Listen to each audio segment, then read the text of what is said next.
Hi everyone, this is LaShonda from Labors of Love with another Therapy Thursday video. Today I want to talk about rest does not equal recovery. It is very common that I've seen in many circles that I intersect with and even with myself that there is this misunderstanding that if I can just get some rest, then I will be okay to kind of get back into the grind. And for me, especially ever since college, that has been in the form of like small power naps, going on social media, and just kind of flipping through, kind of numbing out. But what research is showing us is that if we do not give our minds an opportunity to also rest by not getting overly sucked into the political things that we see on social media, or laying down but constantly thinking about the next task that we have to perform, or if we've done the things that we should have done and how we could have done that differently, and oh, what are the kids and what are we doing, so our minds are constantly going. So we have this idea that as long as our body sits still for a period of time, that we're actually resting and recouping, but we're actually not. We're not recovering when we do not allow ourselves to get in a position where our mind and our bodies are truly allowed to recover. Now, from a therapeutic or clinical standpoint, I look at that for most of us as a trauma response.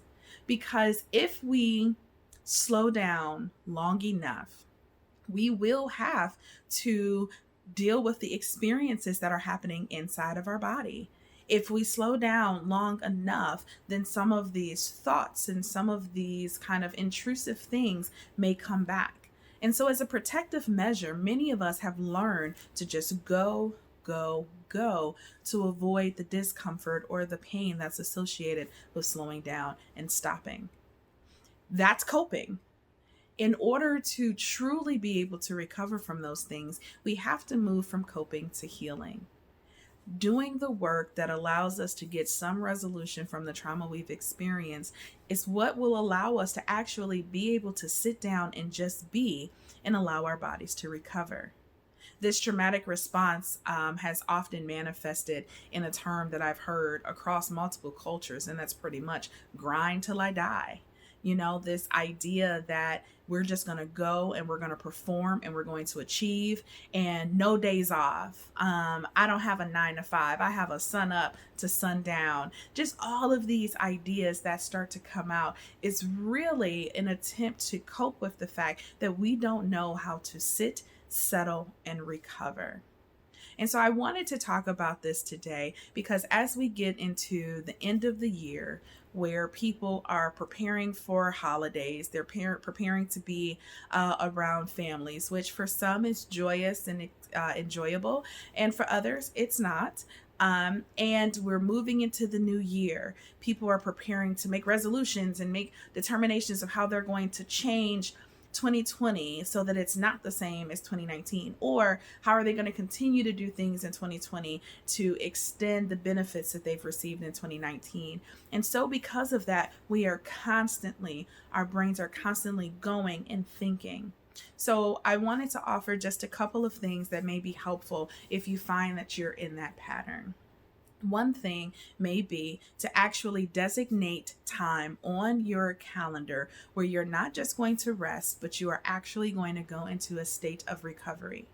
Going into that state of recovery means that not only is your body not moving and not active, but you are intentionally not thinking about work, not thinking about the business, not thinking about what needs to be done or what should have been done. This would be an awesome time for prayer, meditation, listening to relaxing music, just kind of noticing what's happening around you without judgment, and just kind of being present in the moment. This may also be a time where you get with safe, trusted people and just laugh, not talking about work, not talking about the things that you have to do or things you should have done, but simply just enjoying the time and the space together.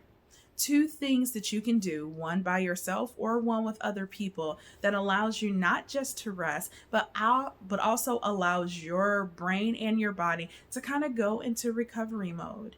If you find that that is terrifying and that is difficult for you to do, that also may be an indication that it is time for you to do some of the work you need to do to be able to resolve some of those inner turmoils and issues. Labors of Love would love to walk alongside you on that journey of recovery. If you have any questions about anything, how to get some rest and recovery, or just about any questions about mental illness, mental health, mental wellness, Labors of Love would love to be that resource for you.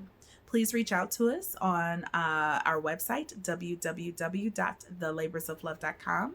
We're on all the major social media outlets, and don't forget to subscribe to our YouTube channel. Until we connect again, be well.